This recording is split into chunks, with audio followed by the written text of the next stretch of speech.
The massive warship drifted lifelessly, its hull ablaze despite the vacuum of space. Flames licked out from shattered bulkheads and breaches in the armored hull in crimson fury. Only 2 of the 9 mighty engines still sputtered, the others either twisted wreckage or actively burning. The crippled engines flared erratically, causing the ship to tumble uncontrollably on one axis as explosions detonated across the hull, spinning it wildly about the other axis relative to the nearby star system. An eerie sight, a ship, burning in the void. Admiral M'Lert of the lower fleet stared intently at the holographic projection of the stricken vessel on the display tank. His staff officers surrounded him, all transfixed by the bizarre conflagration. "Identification?" asked Commodore Rocket, unconsciously massaging her shoulder. Technical specialist 6th grade OCCULTIC checked his scanner readings. An Ornislap heavy battleship by their classification? No specific ID, but it appears relatively modern in design. Probably why we received that flashgate transit alert, Rocket mused with a thoughtful trill. The hologram depicted a sleek craft with a tapered front and engine arrays at the rear.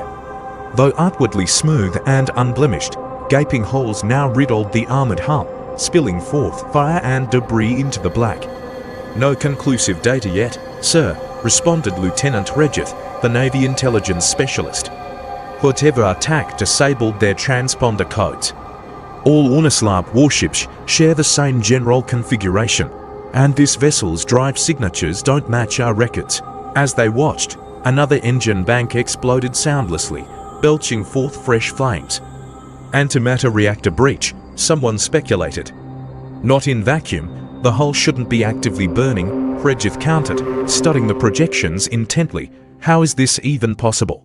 A tense silence fell over the crew as Rocket stared at the impossibly burning wreck.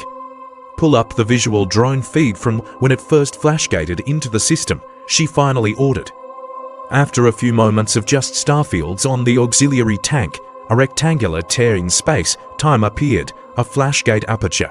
What emerged was shocking. On the other side raged an inferno, a hellish skull-shaped visage of purple and black fire rimmed in white, wreathed in exploding ships and flickering energy barriers. Brilliant beams of weapons fire crisscrossed the maelstrom. The lone fleeing Ornislap ship burst through at maximum burn, its engines flaring violently and leaving an iron trail as the separate hull breaches blossomed in rapid succession. 2 searing beams, violet cores tightly spiral-wrapped in brilliant white energy, lanced out and scarred the craft's armored hide.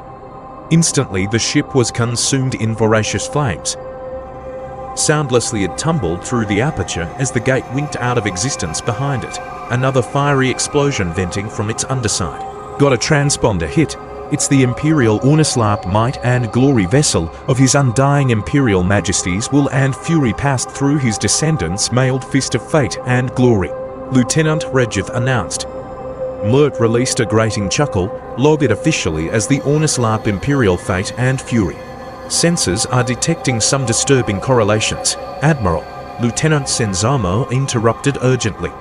He queued up a vidfile segment on another tank, an ancient documentary about some ancient occultic human conflict 40,000 years past. It depicted a massive gas giant rent by volcanic energies, a screaming skull-shaped effigy of flames forcing its way from the depths. The fiery visage beyond the flashgate appeared hauntingly similar, as did the energy beam weapons that had crippled the Ornislap ship. Their signature matched those used in that mythical precursor war from the darkest eras of human civilization. A stunned silence fell over the bridge crew. M'Lert felt his ichor run cold as he triggered his self-lighting smoke cylinder, puffing out rings of vapors. After 40 millennia of silence and mere legends, could an ancient, unimaginably powerful occultic empire have somehow returned from oblivion? If so, what other mythological, destructive forces may have re-emerged as well? The alarms sounded. The task force had inexplicably dropped out of hyperspace due to a massive, unknown gravitational disruption. As the crew stared in disbelief, a colossal derelict appeared on the view screens, the unmistakable remains of a legendary Confederate warship from that same ancient human conflict eons ago. Horror griped M'Lert's core. They had found wreckage from the doomed task force Singing Greenie, lost without a trace almost 2 years before. Its final, Fragmented transmission came screaming out of the static. Yorktown, we read life signs, do you read? We have you on visual and are in shuttle range, do you read? Don't forget to like and subscribe for more contents like this. See you in the next one.